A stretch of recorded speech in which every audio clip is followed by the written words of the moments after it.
The mountains of northern Afghanistan rose like ancient sentinels against the pre-dawn sky, their jagged peaks crowned with snow that glinted silver in the moonlight. The air at this altitude was thin and cruel, each breath a sharp knife of cold that cut into the lungs and froze the moisture in a man's nostrils. It was a landscape that existed outside of time, untouched by the chaos of the world below, a place where silence was not just the absence of sound, but a living, breathing presence. Lieutenant Commander Ethan Cross lay motionless on a rocky outcrop 400 yards above the valley floor, his body pressed flat against the frozen stone. At 34, he was a man who had been forged in the crucible of combat, his lean, muscular frame hidden beneath layers of specialized cold-weather gear and adaptive camouflage that made him indistinguishable from the granite and lichen around him. His face, weathered beyond his years, was covered in a thin layer of frost from his own breath, and his eyes, a piercing shade of gray-blue that seemed to absorb light rather than reflect it, scanned the valley below with an intensity that never wavered. This was his element, not the peace, but the discipline required to maintain it. The absolute control over body and mind that turned a man into a weapon that could remain dormant for days, then strike with lethal precision in a heartbeat. Beside him, equally motionless, lay his K-9 partner. Thor was a Belgian Malinois, 85 pounds of pure tactical efficiency wrapped in a coat of rich mahogany and black. His intelligent brown eyes, sharp as obsidian shards, watched the same valley, his ears rotating independently like satellite dishes, cataloging every sound the wind carried up from below. Thor was not a pet. He was not even just a dog. He was Ethan's battle buddy, his early warning system, and on more than one occasion, the reason Ethan was still breathing. They had been together for 5 years, since Thor was barely more than a pup with oversized paws and an insatiable drive to work. Ethan had trained him personally, not with harsh corrections, but with patient repetition and an understanding of the animal's psychology that bordered on telepathic. Now they operated as a single organism. When Ethan shifted his weight by a fraction of an inch, Thor's head would turn and check his 6. When Thor's ears pinned back in alert, Ethan's hand would drift to his rifle without conscious thought. The mission parameters were clear: observe and report. Intelligence suggested that a high-value target, a Taliban commander responsible for coordinating attacks across 3 provinces, was using the valley as a staging area. Ethan's job was to confirm the HVT's presence and relay coordinates for a precision strike. Simple on paper, agonizing in execution. They had been on this ridge for 72 hours. 3 days of lying in their own filth, rationing water that had to be melted from snow, eating freeze-dried rations that tasted like salted cardboard, and enduring a cold so profound it made the bones ache. But Ethan didn't complain. Complaints were for civilians. This was the job. This was what he had signed up for. He reached out with his gloved hand, moving with deliberate slowness so as not to disturb the sight picture through his scope.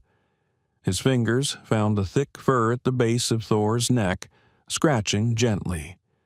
The dog's tail gave a single, almost imperceptible wag.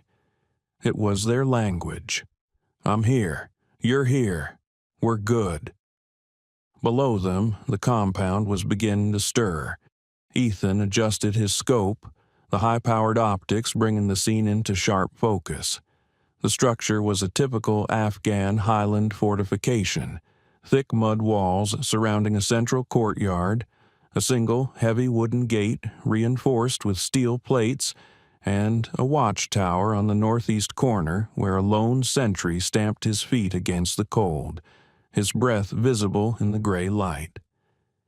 Ethan had memorized every detail: the guard rotations, the number of fighting-age males, the location of the weapons cache. The HVT had not yet appeared, but Ethan knew patience was the sniper's greatest weapon.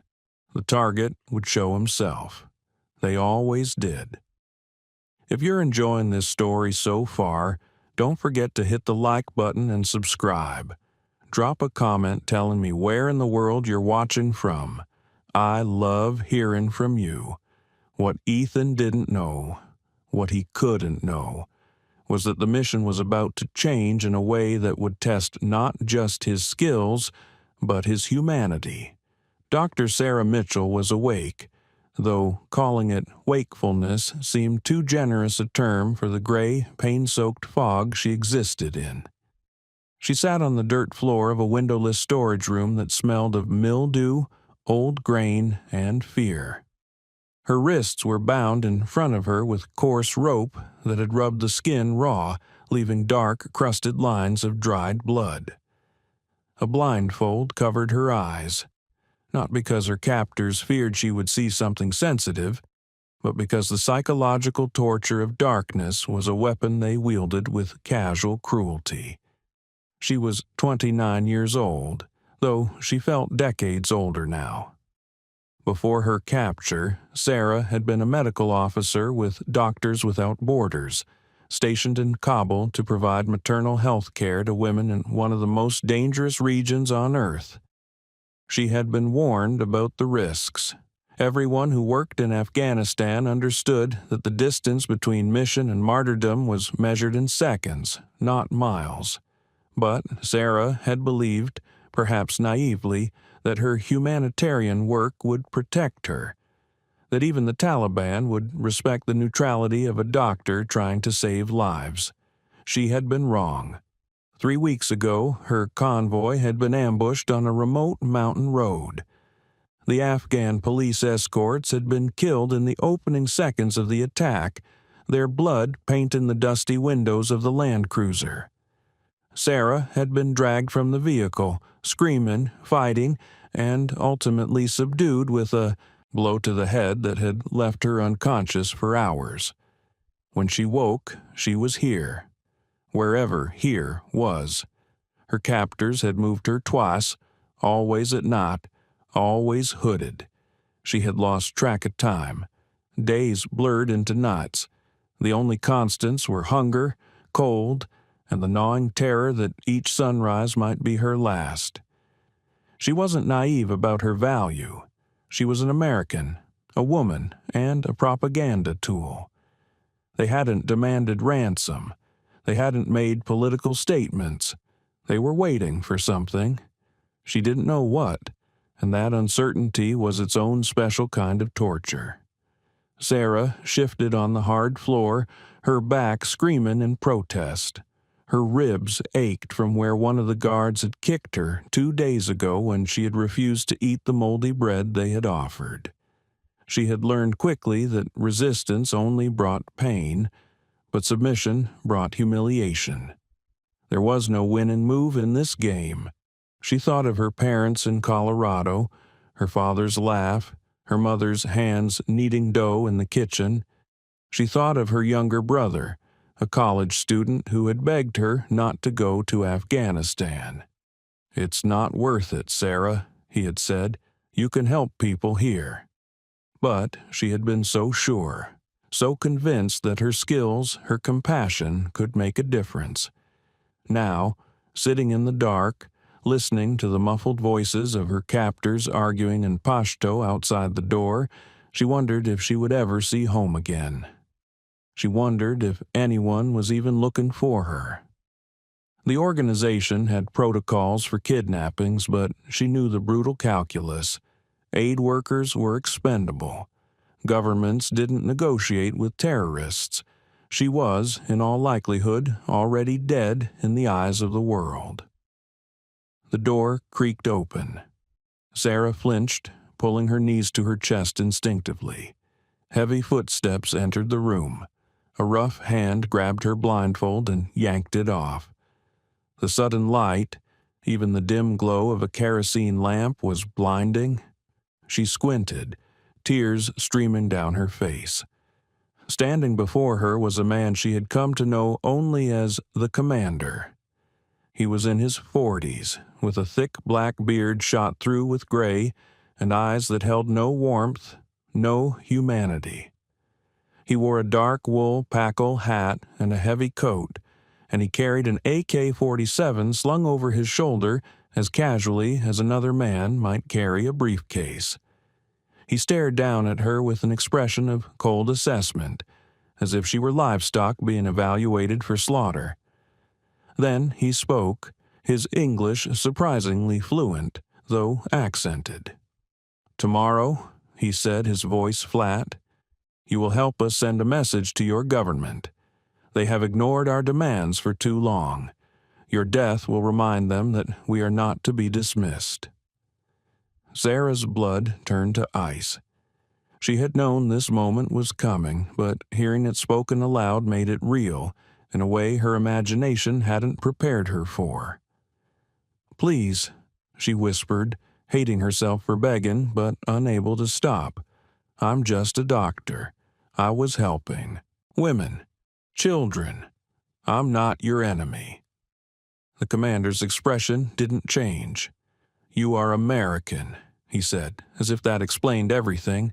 "That is enough." He turned and left, the door slamming shut behind him. The blindfold was not replaced. They didn't care what she saw anymore. There was no future in which she would be able to tell anyone. Sarah sat in the flickering lamplight, her breath coming in short, panicked gasps. She closed her eyes and tried to pray, but the words wouldn't come. All she could think was, "Someone. Please. Anyone. Help me." 400 yards away, through layers of stone and darkness, Ethan Cross had no idea that the answer to that prayer was lying on a frozen ridge, watching through a scope, waiting for a target that was about to become a rescue. The sun had fully risen now, painting the valley in shades of harsh white and deep shadow. Ethan watched through his scope as the compound below came fully to life. Smoke rose from cooking fires. Men moved through the courtyard, some carrying firewood, others checking weapons. It was a routine he had observed for 3 days, a predictable rhythm of militant life. But today was different. Ethan's scope caught movement at the main gate. A convoy was approaching, 3 vehicles, battered Toyota pickup trucks with mounted heavy machine guns. The infamous technicals that had become the signature of militant forces across the Middle East. They rolled through the gate with an arrogance that spoke of power and impunity. "Command, Shadow 1, Ethan whispered into his throat mic, his voice barely audible even to himself. "I have eyes on new arrivals. 3 technicals, approximately 12 hostiles, heavy weapons, possible HVT inbound." The response crackled in his earpiece, distorted by distance and encryption. "Copy, Shadow 1. Maintain observation. Stand by for further orders." Ethan focused his scope on the lead vehicle. The man who emerged from the passenger seat was unmistakable. Commander Zahir Ahmadi, the HVT. Ethan had studied his photograph for hours during mission prep. Mid-40s, graying beard, a distinctive scar running from his left eyebrow to his cheekbone. A souvenir from a drone strike that had killed his predecessor but left him alive and even more radicalized. Zahir moved with the confident swagger of a man who believed himself untouchable. He wore a heavy winter coat over traditional Afghan dress, and a Soviet-era Makarov pistol was holstered at his hip. He was flanked by 2 bodyguards, both carrying AK-47s and wearing tactical vests that marked them as the elite of his security detail. But it was the 4th person who emerged from the vehicle that made Ethan's blood run cold. A woman was pulled roughly from the back seat. Even from this distance, even through the scope, Ethan could see she was Western. Her blonde hair, though matted and dirty, was a beacon of difference in this sea of dark-haired fighters. She was dressed in filthy civilian clothes, jeans, and a torn medical jacket. Her hands were bound. Her face was bruised. Thor sensed the change in Ethan instantly. The dog's ears pricked forward, and a low, almost inaudible whine escaped his throat. "Easy, boy," Ethan breathed, his hand finding the dog's neck again. But his own heart rate had spiked. This wasn't part of the intelligence brief. There had been no mention of a hostage. Ethan watched as Zahir grabbed the woman by her arm and dragged her toward the center of the courtyard. She stumbled, falling to her knees on the hard-packed dirt. Zahir shouted something in Pashto, and one of his men kicked her between the shoulder blades, forcing her flat onto the ground. The fighters gathered around, forming a circle. Some were laughing. Others had pulled out cell phones preparing to record. Ethan's jaw tightened. He had seen this before. Public executions filmed for propaganda, beheadings, burnings. The Taliban had perfected the art of terror theater. "Command Shadow 1, Ethan said, his voice tighter now, the professional calm straining under the weight of what he was witnessing. "I have visual confirmation of HVT Zahir Ahmadi. Be advised, there is a Western hostage, female, approximate age late 20s, in immediate danger. Repeat, hostage situation urgent." The response was longer in coming this time. Ethan could hear the muffled sound of voices conferring in the background. "Shadow 1, confirm hostage identity if possible. We have no reports of American nationals missing in your AO." "Negative on positive ID," Ethan replied, his scope now locked on the woman's face. He could see her terror, the way her chest heaved with panicked breaths, the wild, desperate look in her eyes as she scanned the faces of her captors. "But she's Western.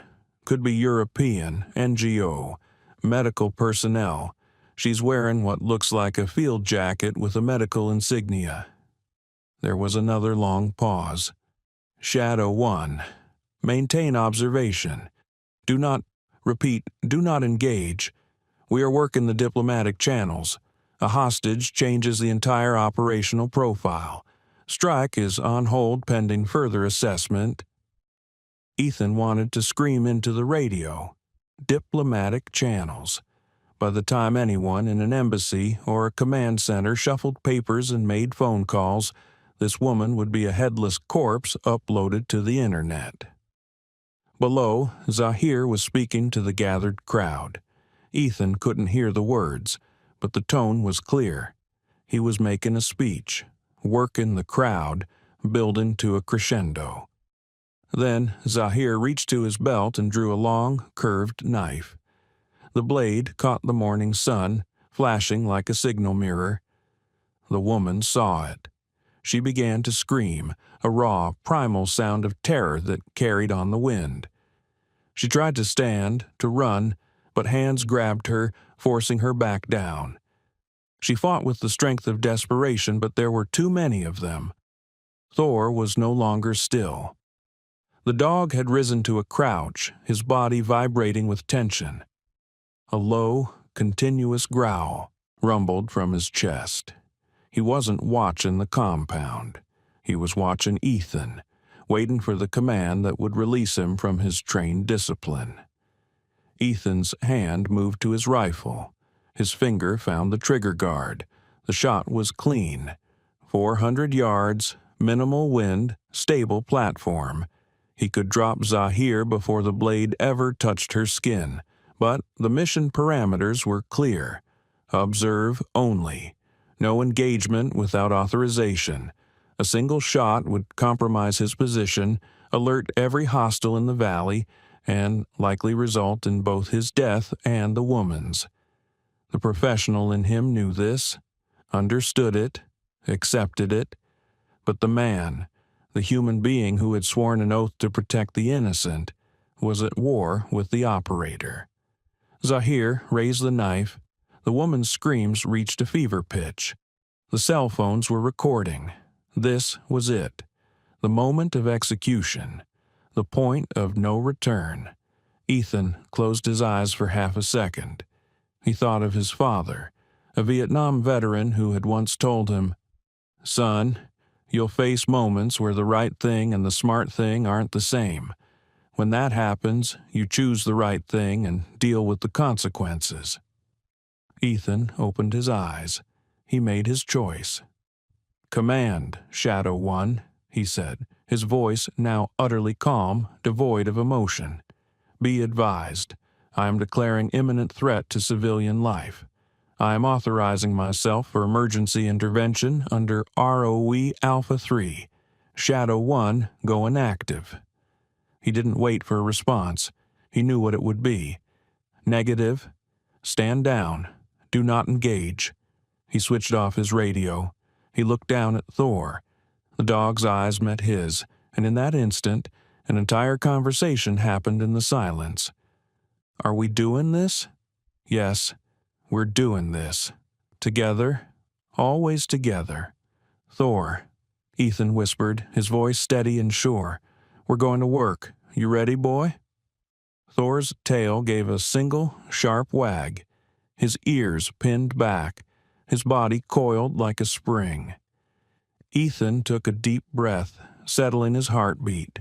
He placed his eye to the scope, his finger moving from the guard to the trigger. 400 yards away, Commander Zahir Ahmadi raised the knife above his head, preparing to plunge it into the neck of Dr. Sarah Mitchell. The distance between the bullet and the blade was measured in milliseconds. The countdown had begun. The knife gleamed in the harsh morning sunlight, its curved edge honed to a razor's sharpness. Commander Zahir Ahmadi held it aloft like a priest offering a sacrament, his voice rising in a fervent chant that the gathered fighters echoed with zealous enthusiasm. The cell phones formed a semicircle of digital witnesses, their lenses focused on the woman who knelt in the dirt, her body shaking so violently it seemed she might come apart at the seams. Dr. Sarah Mitchell could no longer form coherent thoughts. Her mind had fractured into 1,000 shards of pure animal terror. She was no longer a doctor, a daughter, a sister. She was prey in the final seconds before the predator's jaws closed. She could smell the metallic tang of the blade, could see the way Zahir's knuckles whitened as he gripped the hilt with both hands. She tried one last time to pull free, thrashing against the hands that held her shoulders, but it was useless. She was held fast by men who had done this before, who knew exactly how to position a victim for the cameras, how to angle the body so the blood would spray in a dramatic arc that would look good in the final edit. "This is how I die," she thought, and the realization brought with it a strange, terrible clarity. "I'm going to die in the dirt, thousands of miles from home, and no one will ever know what happened to me." Zahir began his downward strike. The blade descended in a controlled arc, the morning sun creating a golden halo around the steel. Time seemed to slow, each fraction of a second stretching into infinity. Sarah closed her eyes. She didn't want the last thing she saw to be the face of her killer. The crack of the rifle shot was so loud, so sudden, that for a moment everyone in the courtyard froze, unable to process what they had just heard. Zahir's head snapped backward, as if he'd been struck by an invisible fist. A fine mist of crimson exploded from the side of his skull, painting the fighters behind him in a grotesque spray. The knife tumbled from his suddenly nerveless fingers, clattering harmlessly onto the stones beside Sarah's head. His body followed a second later, collapsing in a boneless heap, his eyes open and sightless, staring at the sky he would never see again. The sound of the shot echoed off the valley walls, rolling like thunder, announcing to every living thing within miles that death had arrived. For 3 full seconds, no one moved. The fighters stood in shocked silence, their minds struggling to catch up with what their eyes had just witnessed. Their commander, the man they believed was protected by God himself, lay dead in the dirt, his blood pooling around his head in a spreading dark stain. Then chaos erupted. Men shouted, scrambling for cover. Weapons were unslung, safeties clicked off. The cell phones were dropped and forgotten as survival instinct overrode propaganda value. The courtyard, which seconds ago had been organized and controlled, dissolved into a panicked mob of armed men searching for an enemy they couldn't see. Sarah lay frozen on the ground, her eyes wide open now, staring at the corpse of the man who had been about to kill her. She didn't understand what had happened. Her ears were ringing from the gunshot. Her mind was still locked in the moment before death. She couldn't process that she was alive. One of Zahir's bodyguards, a massive man with a pockmarked face and cold, calculating eyes, took control with brutal efficiency. His name was Rashid, and he was Zahir's second-in-command, a man who had survived 3 decades of warfare through ruthless pragmatism. "To the walls," he roared in Pashto, his voice cutting through the panic. "Sniper on the ridge. Spread out. Find him." Men ran to firing positions, mounting the walls, scanning the surrounding mountains with desperate intensity. But the problem was immediately apparent. There were dozens of ridges, hundreds of potential sniper hides. Finding one man in that vast wilderness was like finding a specific grain of sand on a beach. Rashid's eyes fell on Sarah, still lying on the ground, forgotten in the chaos. His expression hardened. She was no longer just a propaganda tool. She was bait. She was leverage. And most importantly, she was the reason his commander was dead. He strode over to her, grabbed her by her hair, and hauled her to her feet. She screamed, a sound lost in the cacophony of shouted orders and clattering weapons. He dragged her across the courtyard, not toward shelter, but toward the center, toward the most exposed position possible. "You!" he screamed in broken English, his face inches from hers. "You bring death to us. Your American friend. He watches. Yes? He saves you? We see." He threw her to the ground again, then barked orders to 2 of his men. They grabbed her arms, forcing her to her knees, positioning her like a human shield. Rashid pulled out a radio and began screaming into it, calling for reinforcements, for vehicles, for anything that could help them deal with an unseen sniper who had just executed their leader with a single, impossible shot. High on the ridge, Ethan had already moved. The cardinal rule of sniping: 1 shot, 1 location, then relocate. The instant his bullet had left the chamber, he had begun his tactical withdrawal, sliding backward from his position, using the terrain to mask his movement. Thor was with him, moving low and fast, his paws silent on the rocky ground. The dog understood the drill. They had practiced this hundreds of times. When the shooting started, you moved. You became a ghost. Ethan had bought Sarah minutes, maybe seconds, but he hadn't saved her. Not yet. She was still in the compound, still surrounded by armed men who were now fully alert and searching for him. The situation had gone from observation to active combat, and the odds were catastrophically bad. He needed a plan. He needed support. And most of all, he needed to get that woman out of there before Rashid decided she was more useful dead than alive. Ethan found a new position behind a jumble of boulders, set up his rifle, and keyed his radio back on. He knew what was coming. "Shadow 1, command! What the hell did you just do?" The voice in his ear was no longer calm.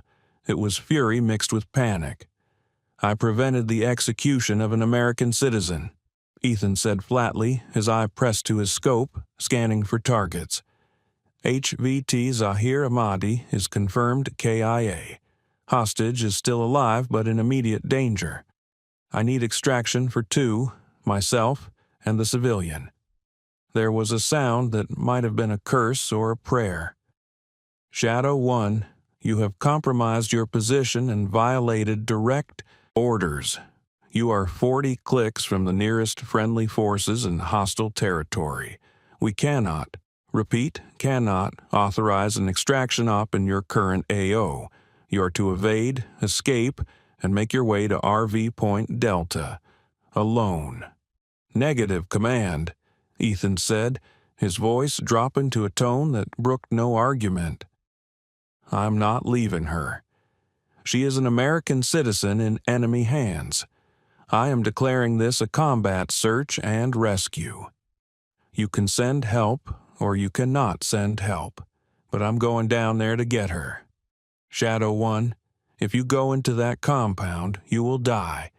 You are 1 man against 50. Ethan looked down at Thor, who was watching him with those impossibly intelligent eyes. "Negative, command. I'm not 1 man. I'm never 1 man." He switched off the radio again. This time, he knew, they wouldn't let him turn it back on. He was officially off the reservation. Rogue. His career was over.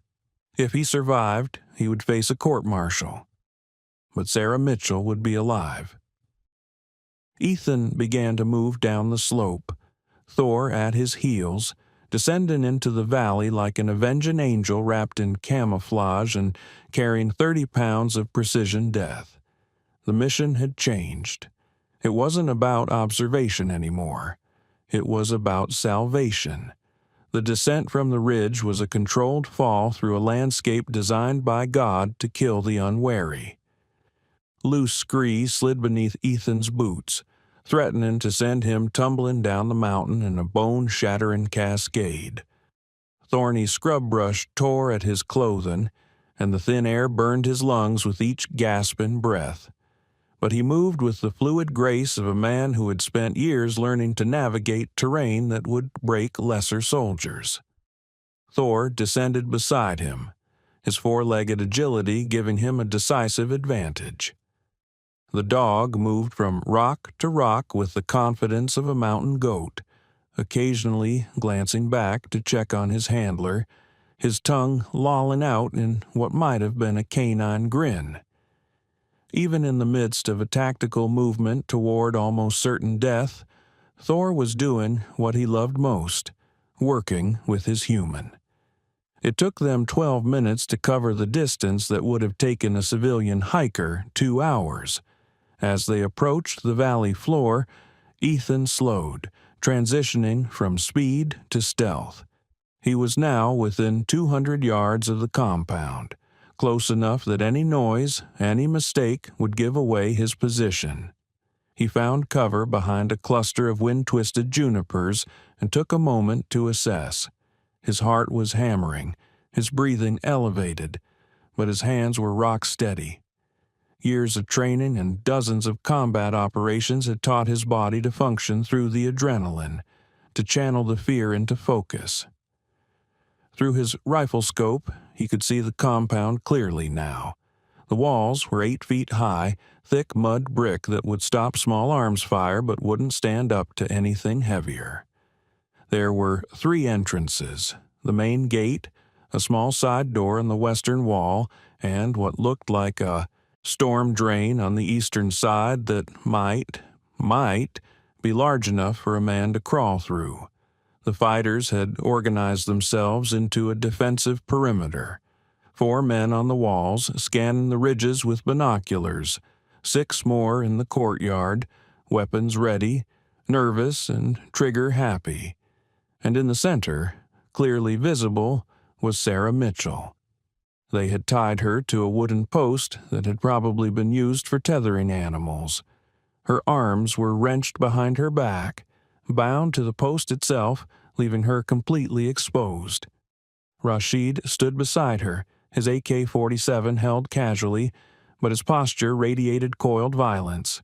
He was using her as bait, as Ethan had known he would. Come for her, American. Come and die. Ethan's tactical mind ran through the options. Option 1, sniper from range. He could pick off the guards one by one, create chaos, and hope Sarah could free herself in the confusion. Probability of success, 15%. Probability of Sarah dying in the crossfire, 85%. Option 2, call in an airstrike. Level the compound, eliminate all threats. Sarah dies. Unacceptable. Option 3, direct assault. Infiltrate the compound, neutralize hostiles in close quarters, extract the hostage. Probability of success, 20%. Probability of both of us dying, 70%. Probability of living with myself, if I don't try, 0%. Ethan chose option 3. He pulled out a battered topographic map from his vest and spread it on the ground. Thor immediately moved to his side, sitting at attention, waiting for instructions. Ethan traced his finger along the approach route. "Okay, buddy," he whispered, scratching Thor behind the ears. "Here's the play. We're going through the storm drain here." He tapped the eastern wall. "It's going to be tight. You go first. When we're inside, I need you to be my eyes and ears. Any threats, you alert me. Silent. No barking unless I give the word. Understand?" Thor's tail thumped once against the ground. Understood. Ethan checked his weapons. His M4 rifle was his primary, suppressed and loaded with 5.56mm rounds. His Glock 19 sidearm was holstered on his thigh, also suppressed. He carried 4 frag grenades, 2 smoke grenades, and his KA bar knife strapped to his chest. It wasn't much for an assault on a fortified position, but it was all he had. He also had something the enemy didn't: the element of surprise and a 85-pound fur missile that could move faster than human reaction time. They moved out, circling wide to approach from the compound's blind spot. The sun was higher now, baking the valley floor, creating heat shimmer that would distort any observer's view. Good. Ethan used every fold in the terrain, every depression, staying low, moving when the wind gusted to mask any sound. They reached the eastern wall without being spotted.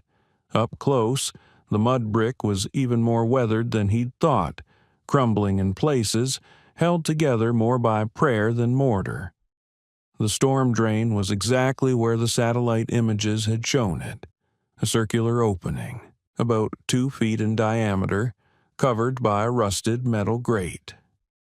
Ethan examined the grate. It was held in place by 4 ancient bolts, so corroded they crumbled when he applied pressure with his multi-tool. He carefully removed the grate, setting it aside silently, then peered into the darkness beyond. The drain tunnel was more of a culvert, barely wide enough for his shoulders. It sloped upward slightly, and he could see a faint square of light at the far end. The interior courtyard. It was maybe 15 feet of crawling through God knew what. "Thor, search," Ethan whispered, gesturing to the opening. The dog didn't hesitate. He low-crawled into the tunnel, his body disappearing into the darkness. Ethan waited, his breath held, listening for any sound of alarm. 30 seconds passed. Then Thor's head reappeared at the entrance. He gave a soft chuff, the all-clear signal. Ethan went in. The tunnel was exactly as claustrophobic as he'd feared. His broad shoulders scraped the sides, dislodging clumps of dried mud. Something crunched beneath his knees. Bones, maybe rat skulls, and the smell was a mixture of decay and stagnant water that made his eyes water.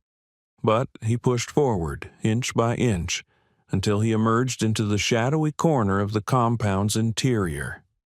He was in a small storage area, hidden behind stacks of empty wooden crates and coils of barbed wire. Through the gaps in the debris, he could see the main courtyard. Sarah was 30 yards away, clearly visible, her head hanging forward in exhaustion or defeat. Rashid was pacing nearby, barking orders into a radio. 4 guards were positioned at regular intervals around the courtyard. 2 more were on the wall directly above Ethan's position, their attention focused outward, searching for the sniper they believed was still on the ridge. The tactical math was brutal. 6 hostiles in immediate proximity, unknown number in the surrounding buildings, 1 hostage center mass in the kill zone, 0 margin for error. Thor pressed against Ethan's leg, his warm body a reassuring anchor. The dog was looking up at him, waiting for the command. Ethan could see the intelligence in those eyes, the absolute trust. You point, I go. Always. Ethan took a slow, deep breath. This was it. The moment where training either carried you through or failed you catastrophically. He was about to announce his presence to 50 armed men who wanted him dead. Once he started, there would be no going back, no extraction, no do-overs. He thought briefly of his family, his mother in Ohio, his sister and her kids. He thought of the men in his SEAL team, brothers who had trusted him to come home. He thought about the fact that he might never see any of them again. Then he looked at Sarah Mitchell, bound and terrified, waiting to die. The choice had already been made. Ethan rose to a crouch, checked his weapon one last time, and placed his hand on Thor's head. "On me, boy," he whispered. "Let's go to work." They moved into the shadows like twin ghosts, death wrapped in fur and tactical gear, closing the distance between observation and action, between warrior and protector, between duty and honor. The compound would never know what hit it until it was far too late. Ethan moved with a patience that belied the hammering of his heart. Every step was calculated, weight distributed heel to toe to minimize sound. Thor mirrored him perfectly, the dog's training allowing him to become almost invisible in the shadows cast by the mid-morning sun. They were 20 yards from Sarah now, close enough that Ethan could see the dried blood on her wrists where the ropes had cut into her skin. Close enough to see the way her chest rose and fell with rapid, panicked breaths. She was on the edge of shock, her body shutting down in response to sustained trauma. But she was still alive, still fighting. That was all that mattered. Ethan's tactical assessment updated continuously as he scanned the courtyard. The nearest guard was a young fighter, maybe 19, with a patchy beard and nervous eyes that kept darting to the spot where Commander Zahir's body had been dragged away. The kid's AK-47 was slung over his shoulder carelessly, his finger nowhere near the trigger. Green, untested, scared, target 1. 10 yards to the left stood an older fighter, grizzled and scarred, moving with the economical precision of a veteran. He held his weapon properly, finger indexed along the receiver, muzzle pointed at a tactical, low ready. His eyes swept the courtyard in disciplined arcs. This was a man who had survived battles. He wouldn't go down easy. Target 2. Bigger threat. Rashid was the primary problem. He stood near Sarah, using her as both shield and bait. His attention was divided between shouting into his radio, probably calling for reinforcements or questioning why the sniper hadn't struck again, and scanning the perimeter walls. He was smart, experienced, and deeply paranoid, the most dangerous kind of enemy. Target 3, eliminate last.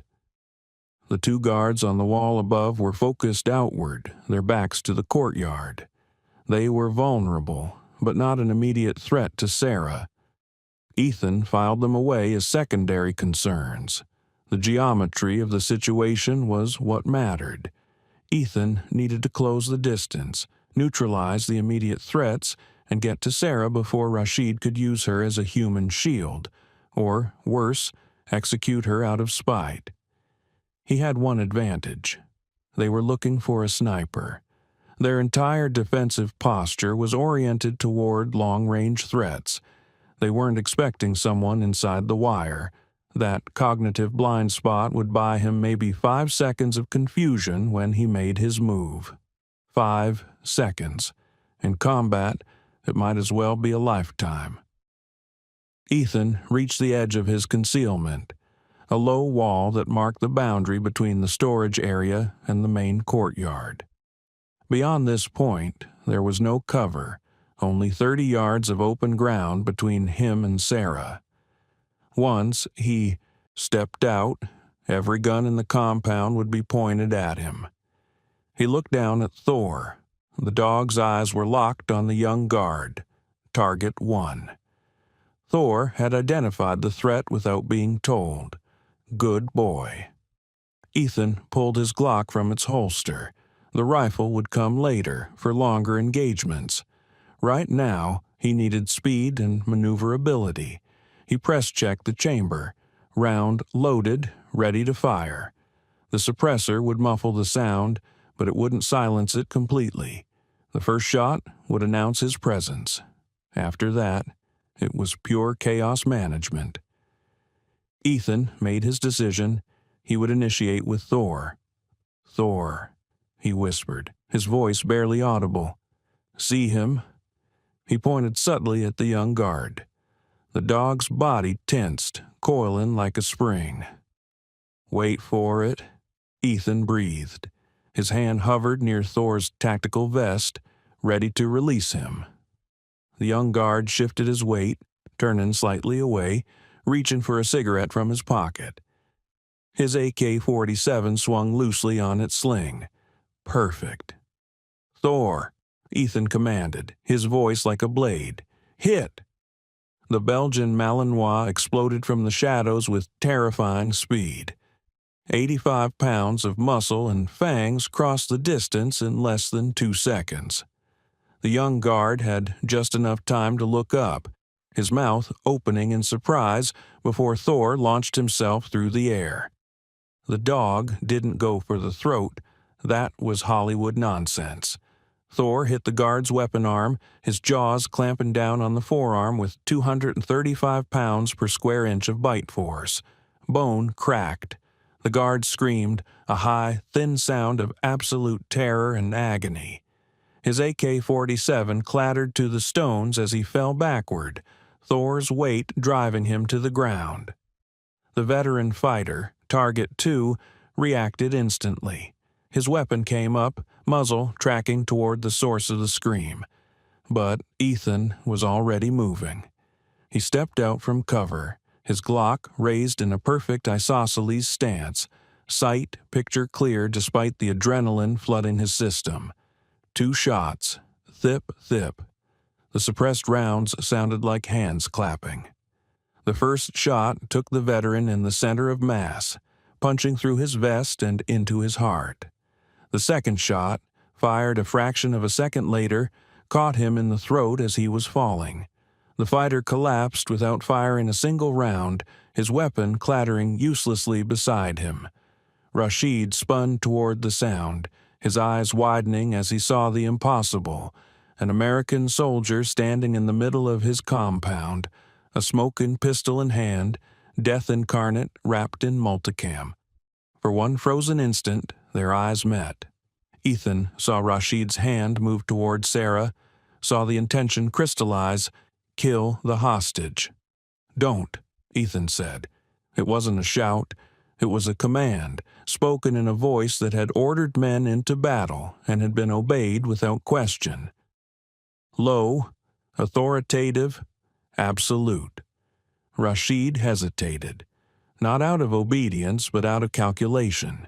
He was trying to process the situation, trying to understand how an American operator had materialized inside his fortifications like a djinn summoned from smoke. That half-second of confusion was all Ethan needed. "Let her go," Ethan continued, his Glock now aimed directly at Rashid's head. The red dot of his laser sight, invisible in the bright sunlight but surely felt by the man on the receiving end, painted a target on Rashid's forehead. "Drop the weapon. Step away from her. This is the only chance you get." Behind them, Thor had released his grip on the young guard's arm. The fighter was curled on the ground, sobbing, cradling his mangled limb. Thor stood over him, teeth bared, a low rumble emanating from his chest. The message was clear: "Move, and I finish you." The guards on the wall had finally reacted. They were turning, bringing their weapons to bear, shouting in Pashto. But they were trapped in a dilemma. Their commander was in the line of fire. If they shot at the American, they might hit Rashid. Rashid's hand hovered near his AK-47's grip. His eyes flicked from Ethan to the guards on the wall, to Sarah to the bodies on the ground. The tactical situation was collapsing around him, but he was a survivor. He knew when to fold. Slowly, incrementally, he raised his hands away from his weapon. "You are one man," Rashid said in English, his voice surprisingly calm. "You kill me. My men kill you. You save nothing. You die for nothing."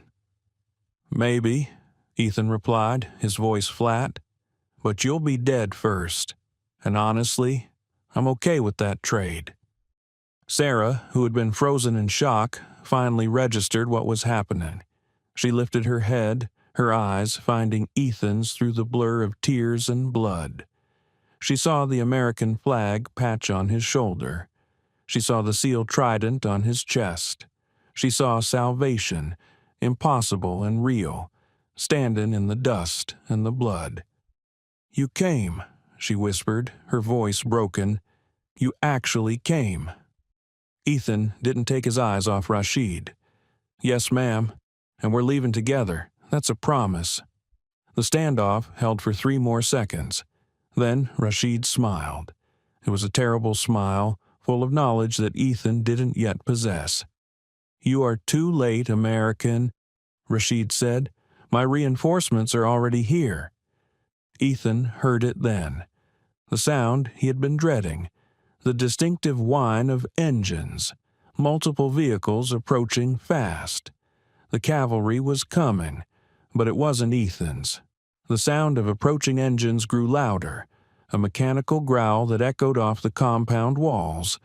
Ethan's tactical situation, already precarious, had just deteriorated from bad to catastrophic. He had maybe 30 seconds before those vehicles arrived, disgorging fresh fighters who would turn this from a standoff into a massacre. His mind ran the numbers with the cold precision of a computer. 1 operator, 1 K-9, 1 immobile hostage, approximately 6 hostiles in the immediate area, unknown number incoming. Ammunition, limited. Exits, compromised. Odds of survival, approaching 0. But Navy. SEALs weren't trained to surrender to mathematics. They were trained to create possibilities where none existed. "Thor, guard!" Ethan barked. The dog immediately repositioned, placing himself between Sarah and the largest concentration of threats. His lips pulled back from his teeth, his body language screaming lethal intent to anyone who might consider approaching. Ethan never took his eyes off Rashid. Last chance. Step away from her. Now. Rashid's smile widened. "Or what? American? You shoot me, my men shoot you. Then they kill her anyway. You have achieved nothing but your own death." "Wrong," Ethan said flatly. "I've achieved something very specific. I've made sure you don't get to watch her die. That's worth something." For a fraction of a second, doubt flickered in Rashid's eyes. He was reading Ethan's face, seeing the absolute conviction there, the willingness to die rather than fail. It was the look of a man who had already made peace with death. That moment of uncertainty was Ethan's opening. He moved with explosive speed, closing the distance between them in 3 long strides. Rashid reached for his weapon, but Ethan was faster. He drove the muzzle of his Glock into Rashid's solar plexus while simultaneously sweeping the man's legs out from under him with a brutal low kick. Rashid went down hard, the air exploding from his lungs. Before he could recover, Ethan was on him. One knee on his chest, the Glock pressed against his temple. "Call 'em off," Ethan growled. "The vehicles. Call 'em off or I paint this courtyard with your brain." Rashid gasped for air, his face contorted with rage and pain. "Go to hell. You first." The guards on the wall were shouting now, their weapons raised but not firing. They were paralyzed by the same dilemma: shoot the American and risk hitting their commander. The engines were closer now. Ethan could see dust rising from the access road. 20 seconds, maybe 15. He made a decision that would either save them or doom them all. "Thor, fetch!" Ethan commanded, pointing toward Sarah. The dog understood immediately.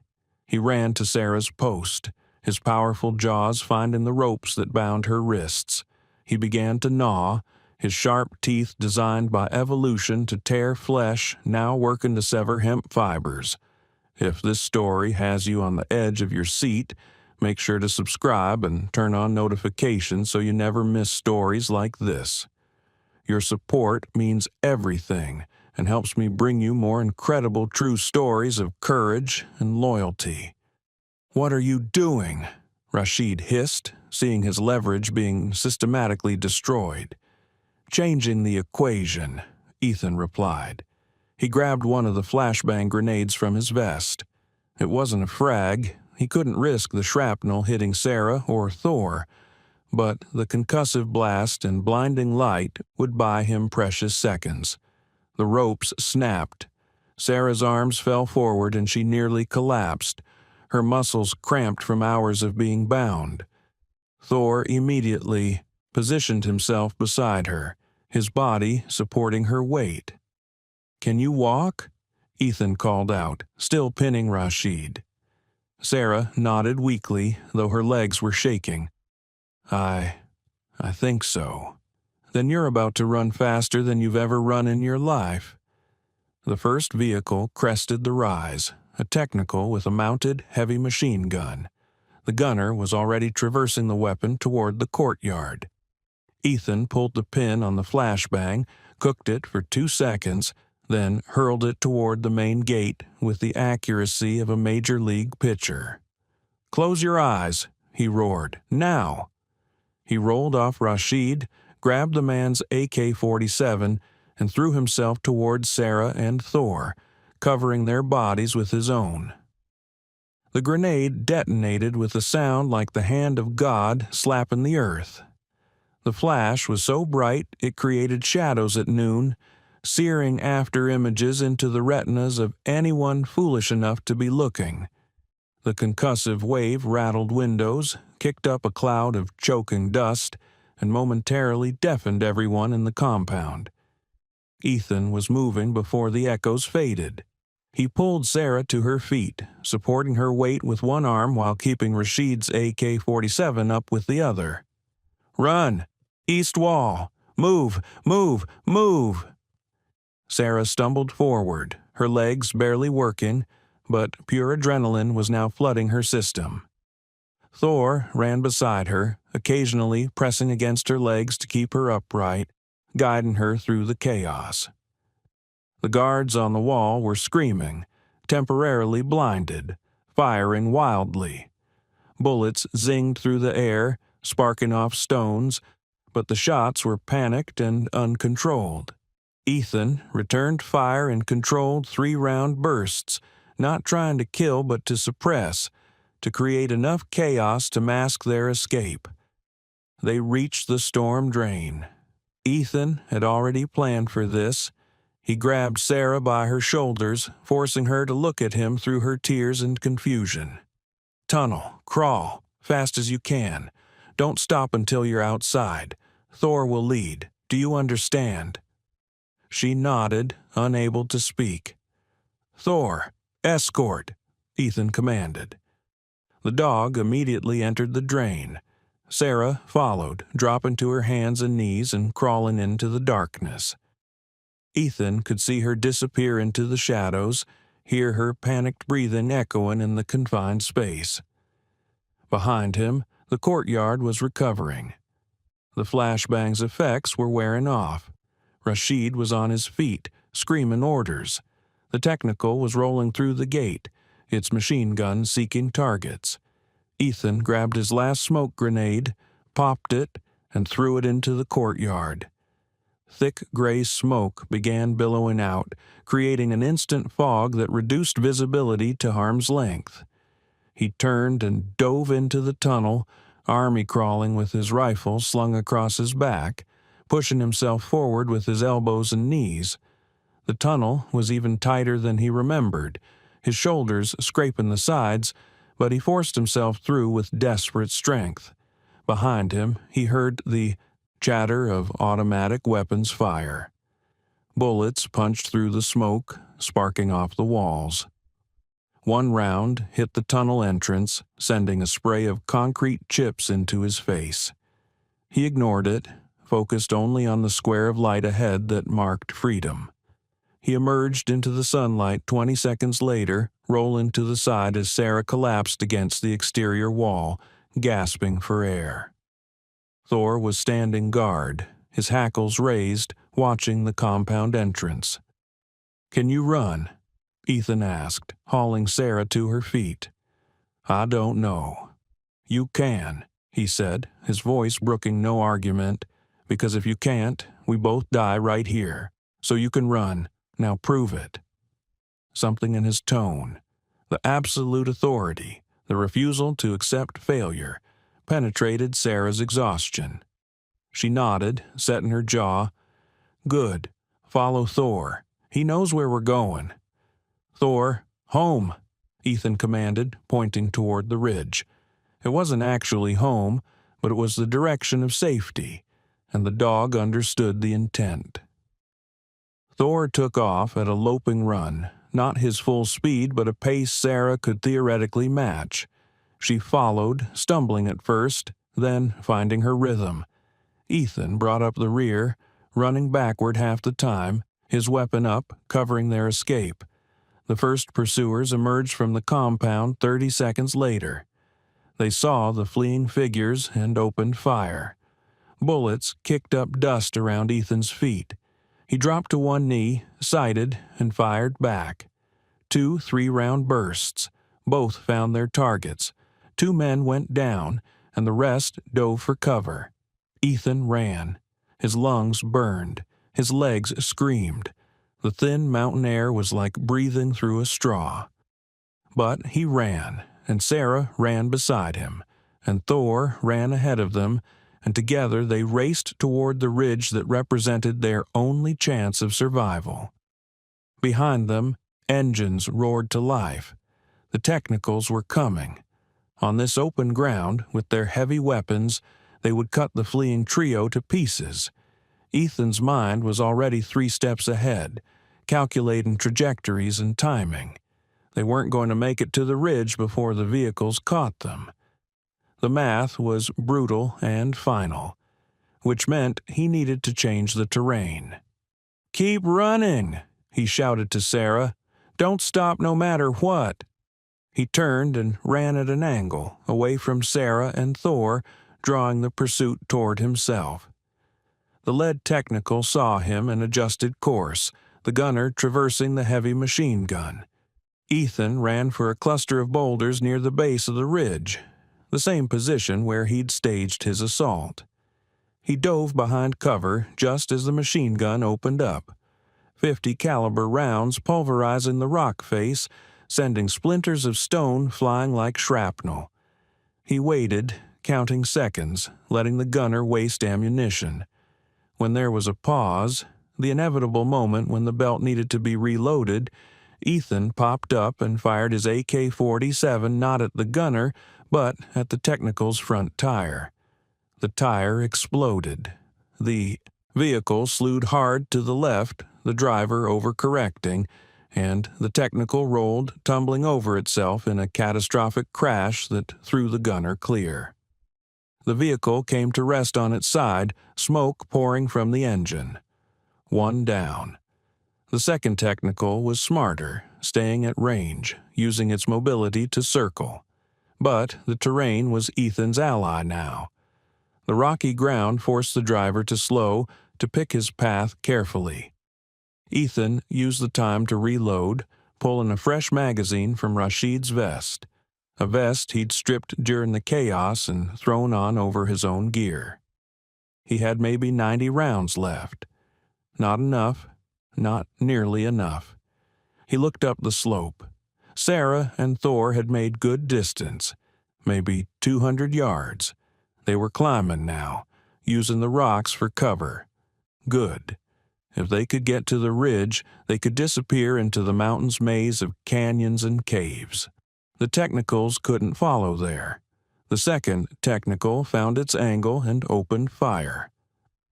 Ethan pressed himself flat as rounds screamed overhead. He had to buy more time. He pulled his last frag grenade, the one he'd been saving.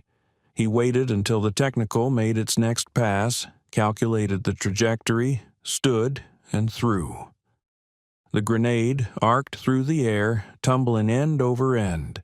It hit the ground 3 feet in front of the Technical and detonated. The blast was catastrophic. The front axle shattered and the vehicle flipped forward, landing on its roof. Fuel sprayed everywhere. A second later, it ignited. Not an explosion, but a rolling ball of orange flame that consumed the wreckage and everyone inside. 2 down. But men on foot were still coming. Rashid was leading them, limping but driven by rage. Ethan could see at least a dozen fighters spreading out in a tactical formation. They had learned from his earlier attacks. They were being smart. Ethan looked up the ridge.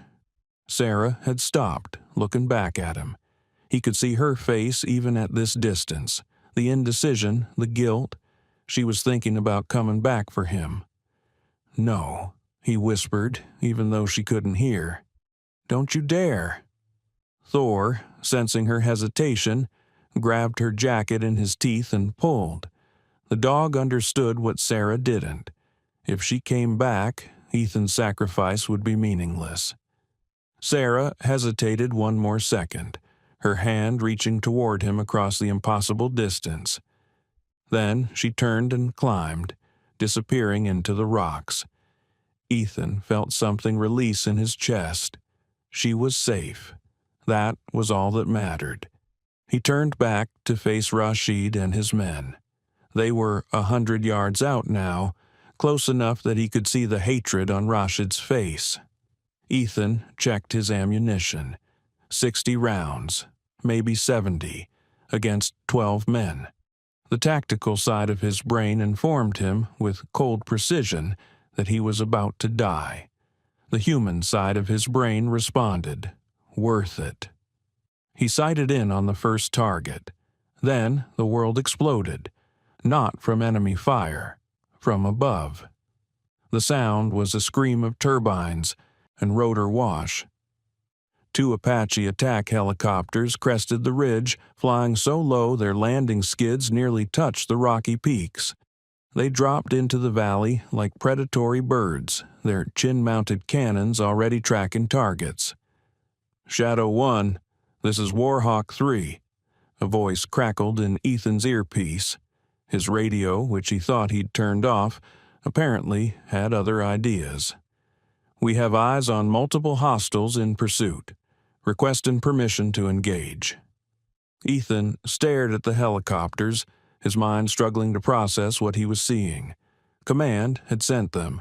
Despite his disobedience, despite everything. He keyed his radio, his voice hoarse. "Warhawk 3, this is Shadow 1. Permission granted. Light them up." The Apaches opened fire. The 30mm chain guns roared, unleashing a torrent of high-explosive rounds that tore through the pursuing fighters like a scythe through wheat. The men scattered, trying to run, but there was nowhere to go, nowhere to hide. In 15 seconds, it was over. Rashid was the last one standing, somehow untouched by the initial barrage.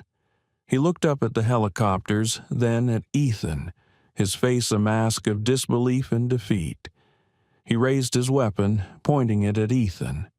Not to kill him. The range was too great, but as a final gesture of defiance. An Apache's Hellfire missile ended the gesture permanently. The explosion vaporized everything within a 20-foot radius, leaving only a scorched crater where Rashid had stood. One of the Apaches settled into a hover near Ethan's position, the rotor wash kicking up a massive dust cloud. A crew chief appeared in the open door, waving him over. Ethan ran to the aircraft, grabbed the extended hand, and was hauled aboard. The helicopter immediately banked hard, climbing rapidly, putting distance between them and the compound. Ethan collapsed onto the deck, his chest heaving, his body finally recognizing how close to the edge he'd been. The crew chief leaned over him. "You okay, sir?" Ethan nodded weakly. The woman, Dr. Mitchell. "She's on the ridge with my K-9. We need to—" "Already on it, sir. Warhawk 4 is extracting her now."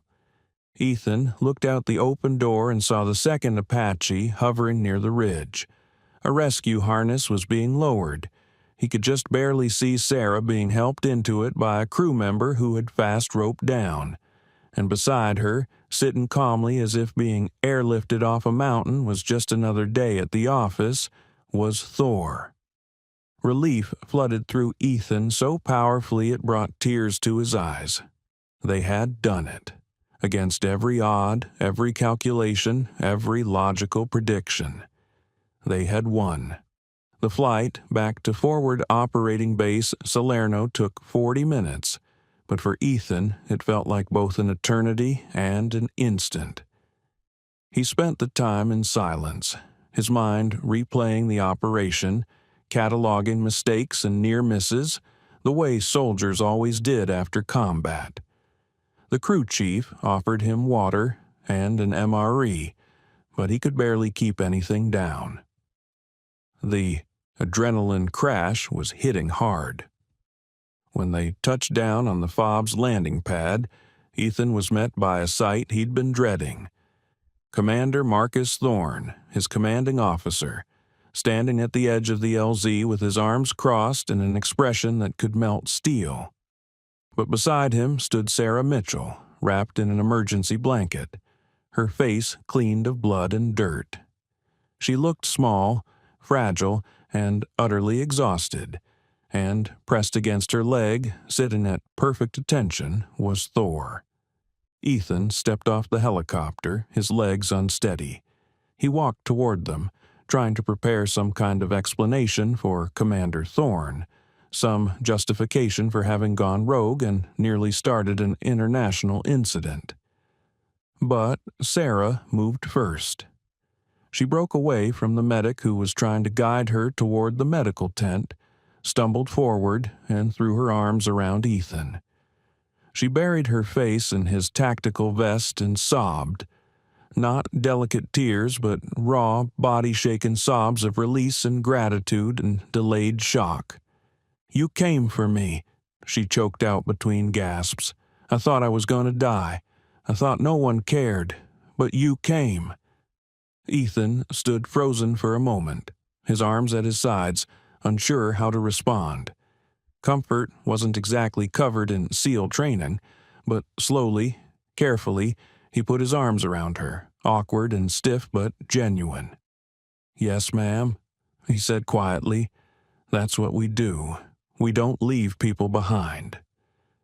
Thor, not wanting to be left out of the reunion, pushed his head between them, his tail wagging so hard his entire back end was swaying. Sarah laughed through her tears, dropping to her knees to hug the dog. "And you," she said, scratching Thor's ears vigorously, "you brave, beautiful boy. You saved my life, too." Thor licked her face enthusiastically, his professional military bearing completely abandoned in favor of pure joy. Even Ethan had to smile at that. Commander Thorne cleared his throat. "Lieutenant Commander Cross, we need to talk." Sarah looked up sharply, hearing the tone. "Wait, is he in trouble? Because of me?" Thorne's expression softened slightly as he looked at her. "Ma'am, your rescue was unauthorized. Lieutenant Commander Cross violated direct orders, abandoned his observation post, and engaged in combat operations without authorization. By the book, that's grounds for court-martial." "That's insane!" Sarah's voice rose, her exhaustion momentarily forgotten. "He saved my life. They were going to execute me. You're telling me he should have just watched?" "Ma'am, I understand you're—" "No, I don't think you do." Sarah stood up, wobbling slightly, but her voice gaining strength. "I'm a doctor.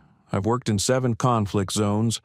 I know about rules and protocols, but there's a difference between following orders and being human. He chose to be human. He chose to save a life when he could have saved himself. If you punish him for that, then what the hell are we even fighting for?" A small crowd had gathered. Now, soldiers, medics, support staff, drawn by the commotion. They were listening, watching this civilian woman defend one of their operators with a fierce intensity that demanded respect. Thorne held up a hand. "Dr. Mitchell, I appreciate your perspective, but—" "Commander, permission to speak, sir." Ethan's voice was quiet but firm. Thorne nodded. "Granted. Sir, Dr. Mitchell is right.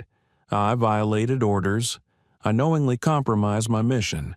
I accept full responsibility and whatever consequences you deem appropriate." He paused, his gray-blue eyes meeting Thorne's without flinching. "But, sir, I would do it again. Every time. Because the mission changed when I saw an American citizen about to be murdered. At that point, saving her became the mission, and I don't regret a single decision I made." The silence that followed was heavy. Thorne studied Ethan for a long moment, his expression unreadable. Then, slowly, the commander's stern face cracked into something that might have been a smile. "Lieutenant Commander Cross, you are the most infuriating, insubordinate, reckless operator I have ever had the displeasure of commanding." He paused. "You are also one of the bravest. What you did today, it was tactically insane, strategically questionable, and morally absolute." He extended his hand. "The Navy Cross doesn't get awarded for following orders, son. It gets awarded for doing what's right when it costs you everything. You're being recommended for commendation, not court-martial." Ethan shook his hand, too stunned to speak. "Besides," Thorne added with a wry smile, "the Apaches were already in the air before you went rogue. We were just slow to tell you about it. Technical difficulties with communications, you understand?" Ethan's eyes widened. "Sir, you mean—" "I mean that sometimes, Lieutenant Commander, the brass knows when to look the other way while good men do what needs to be done. Welcome back. Now get yourself and that heroic dog of yours to medical. That's an order." As Thorne walked away, Sarah grabbed Ethan's arm. "What's a Navy Cross?" It's the second highest military honor," Ethan said, still processing. "Second only to the Medal of Honor." "You're getting a medal for saving me?" "Apparently." Sarah looked at him, really looked at him, seeing past the tactical gear and the weapons to the man underneath. A man who had risked everything for a stranger, who had run toward death instead of away from it. who had kept his promise. "I don't even know your name," she said suddenly, realizing. "Ethan," he said. "Lieutenant Commander Ethan Cross, and that's Thor." At the sound of his name, Thor barked once, sharp and proud. "Ethan?" Sarah repeated, testing it. "Thank you, Ethan. Thank you for my life." "Thank you for making it worth the risk, Sarah." The medical tent was a controlled chaos of activity. 2 field doctors and 3 nurses moved efficiently through their triage protocols, treating injuries ranging from minor abrasions to serious combat wounds. When Sarah entered, supported by Ethan and followed closely by Thor, the activity paused momentarily. "We need a bed here," Ethan called out. "Civilian rescue, held captive for 3 weeks, signs of dehydration, malnutrition, possible concussion." A young Navy corpsman, barely out of his teens, rushed over with a gurney.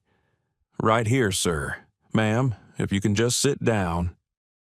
Sarah sank onto the gurney gratefully, her remaining strength finally given out.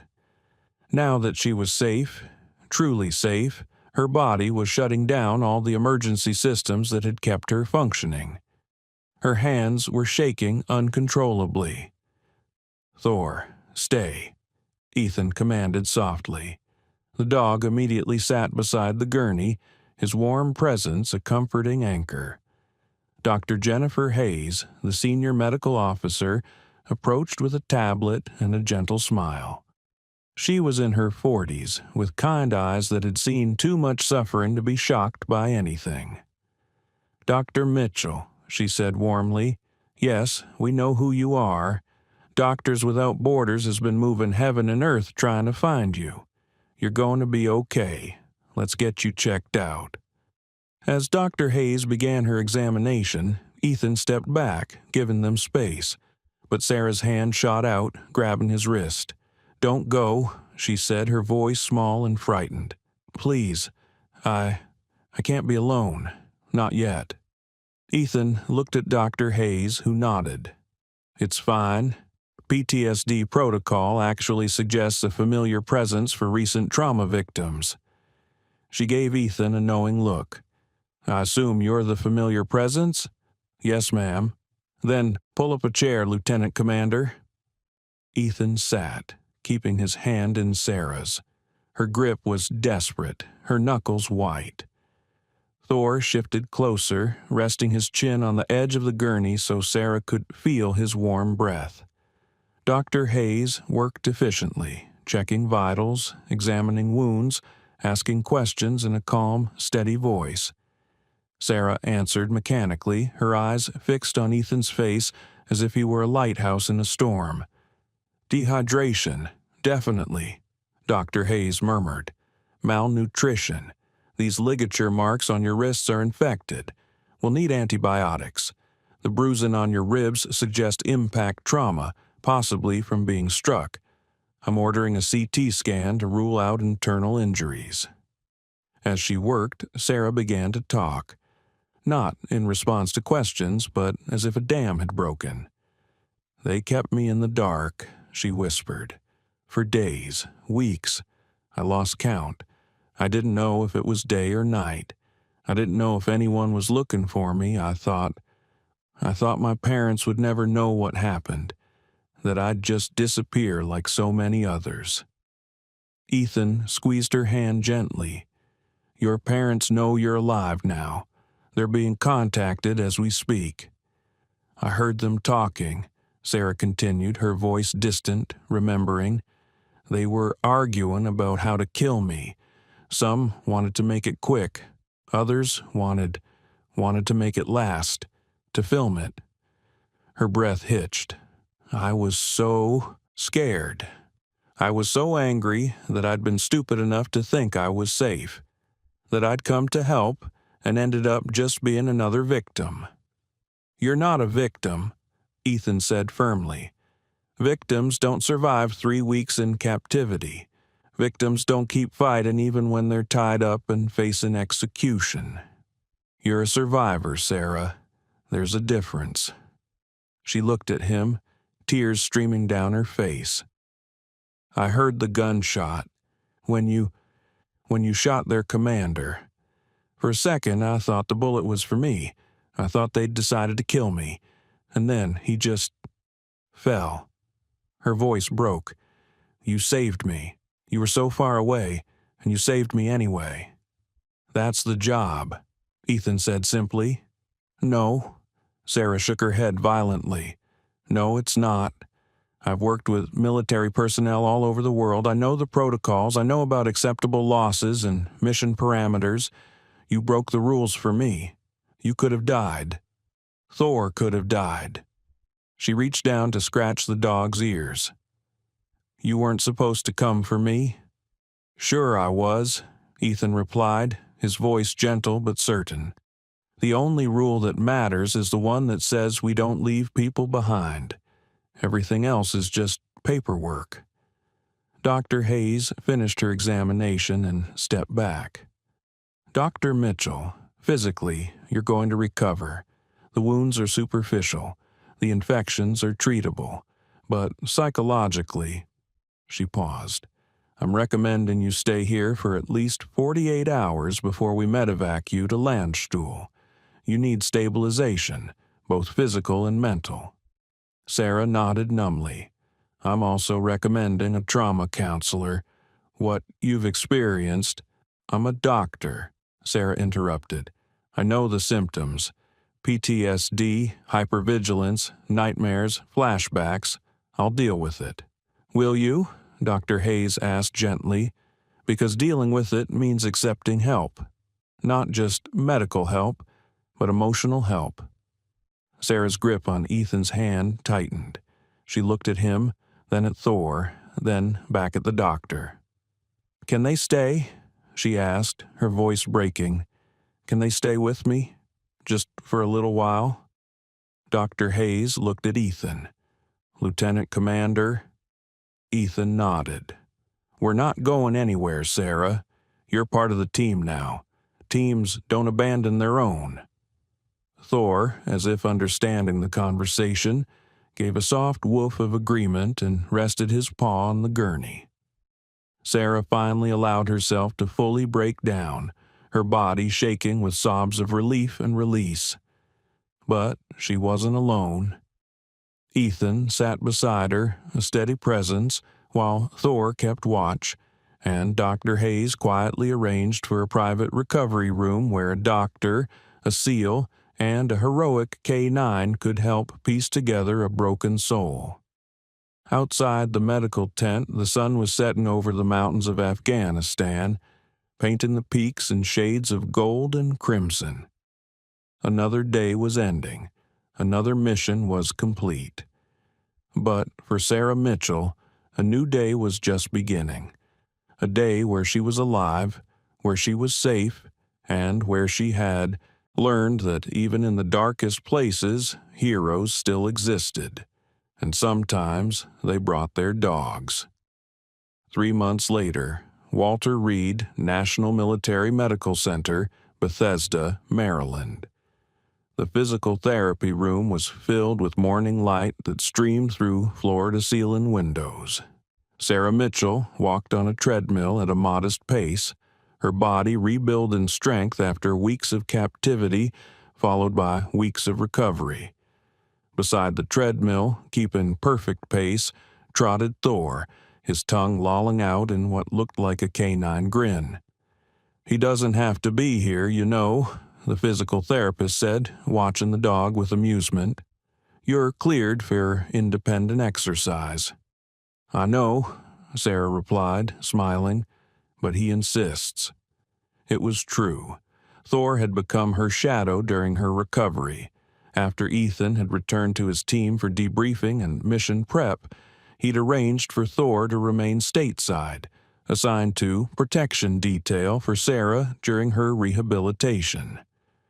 The dog took his job seriously, sleeping outside her hospital room door, accompanying her to therapy sessions, and generally refusing to let her out of his sight. The bond between them had deepened in ways that surprised everyone, including Sarah. She'd never been particularly comfortable around dogs before. But Thor wasn't just any dog.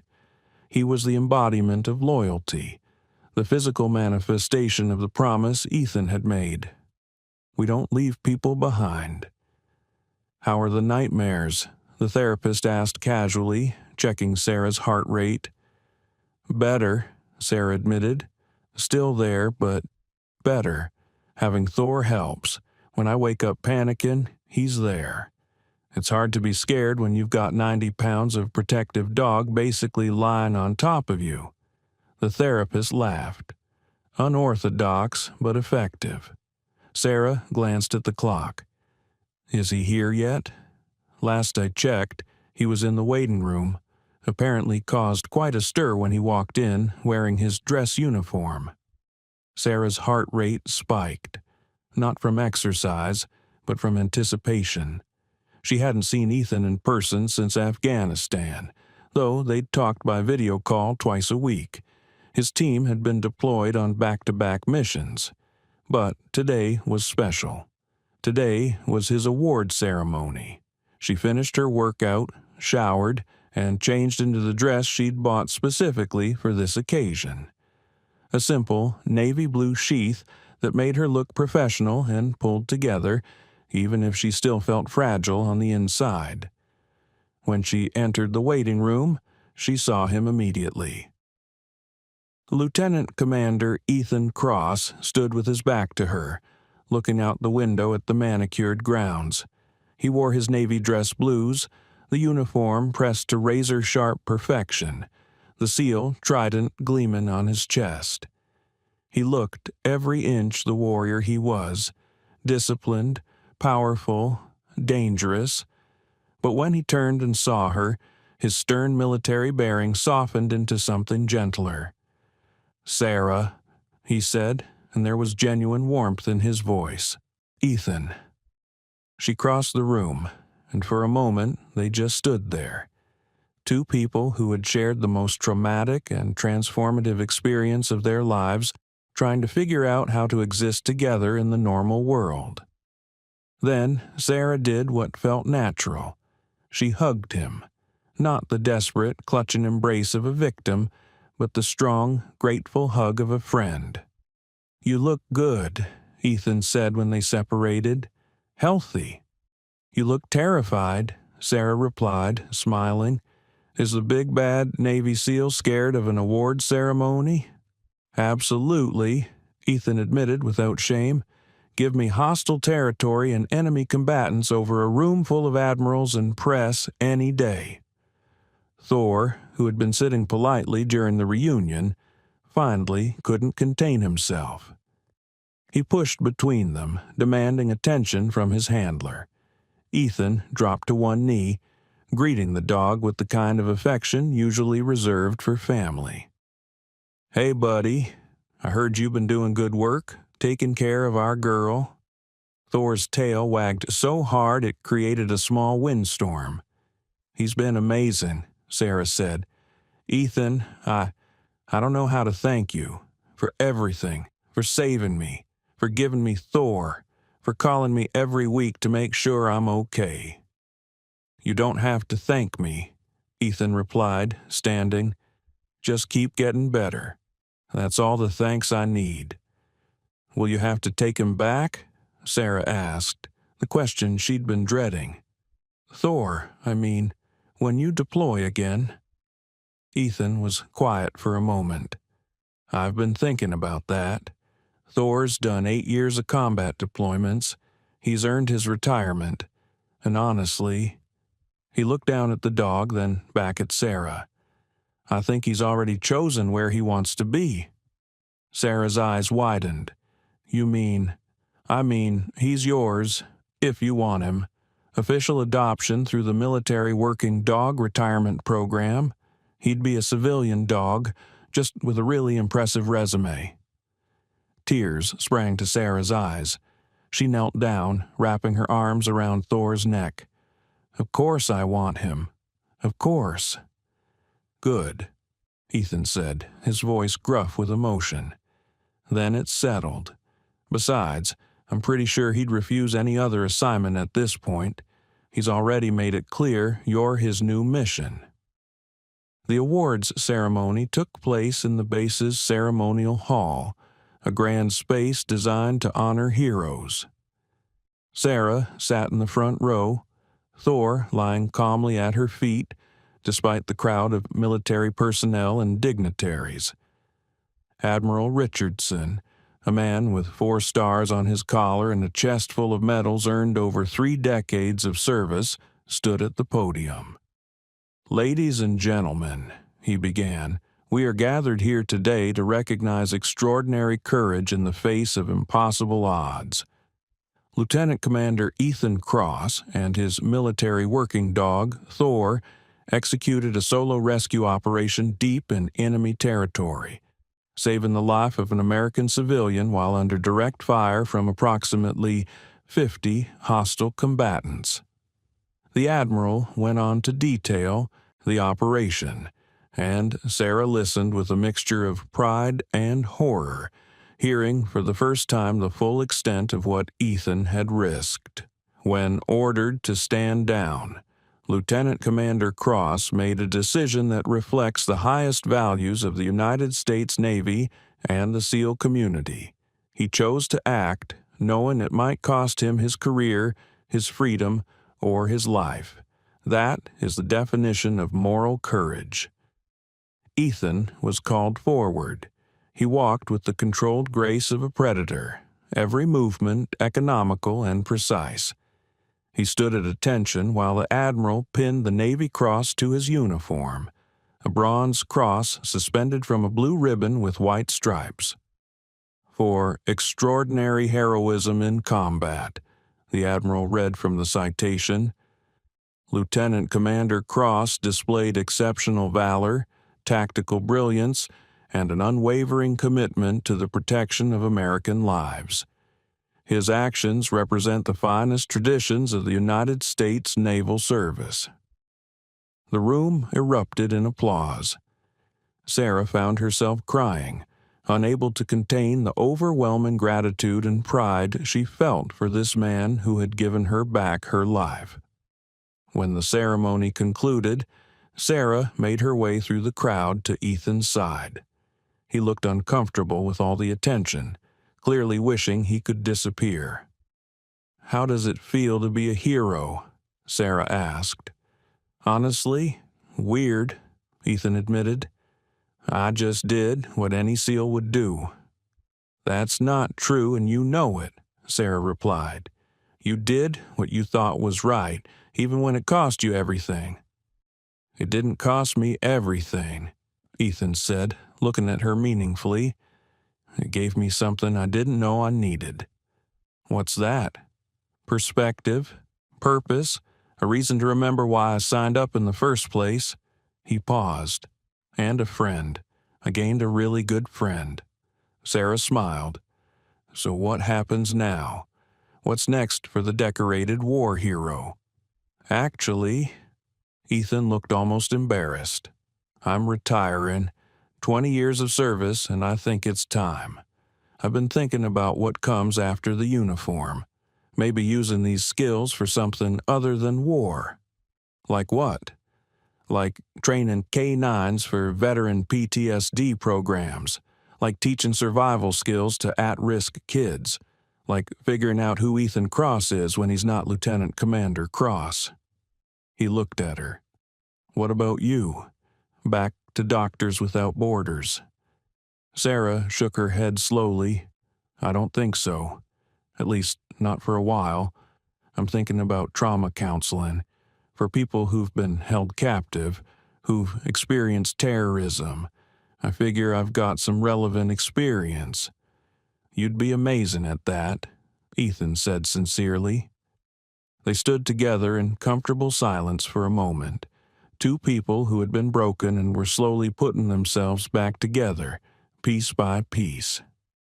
"Can I ask you something?" Sarah said. "That day, when you saw me in the compound, what made you decide to come for me?" "Really?" Ethan considered the question carefully. "I saw someone who needed help.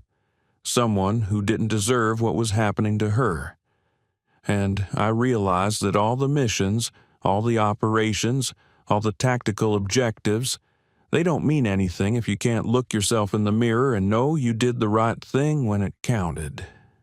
He looked at her. You counted, Sarah. You mattered. That's all the reason I needed.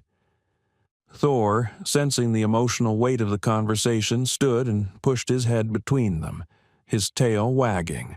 Sarah laughed, scratching his ears. I think he's saying we're being too serious, she said.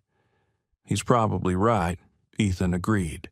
Dogs usually are. As they walked out of the ceremony hall together, a doctor, a SEAL, and a heroic K-9, Sarah felt something she hadn't felt in months. Hope. Not just hope for recovery, but hope for the future. Hope that the darkness she'd experienced hadn't broken her, but had instead shown her how strong she could be. Hope that there were still good people in the world, people who ran toward danger instead of away from it. Ethan, she said as they reached the parking lot. Yeah, thank you for everything, for saving me, for believing I was worth saving, for giving me Thor, for calling me every week and letting me cry on the phone, for being you. Ethan smiled, a rare, genuine smile that transformed his face. You're welcome, Sarah, but you saved yourself too. You survived 3 weeks of hell. You kept fighting. All I did was provide the extraction. You provided hope, Sarah corrected. When I had none left, you gave it back to me. They exchanged phone numbers, email addresses, and promises to stay in touch.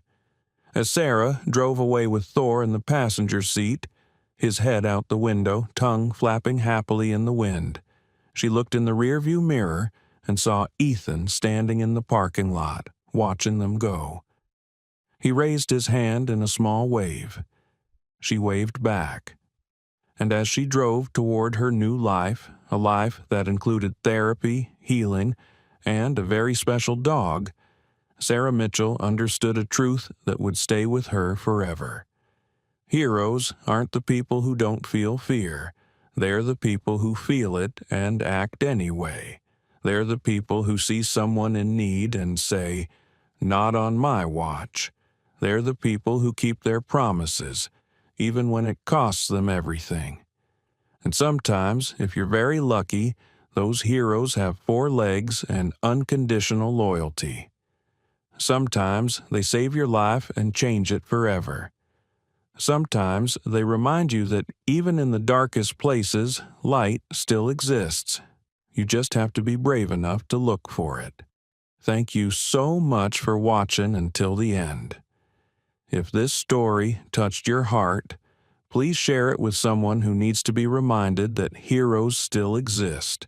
Don't forget to subscribe if you haven't already, and let us know in the comments. What was your favorite moment?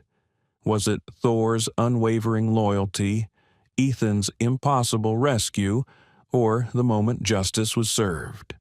We read every comment. God bless and see you in the next story.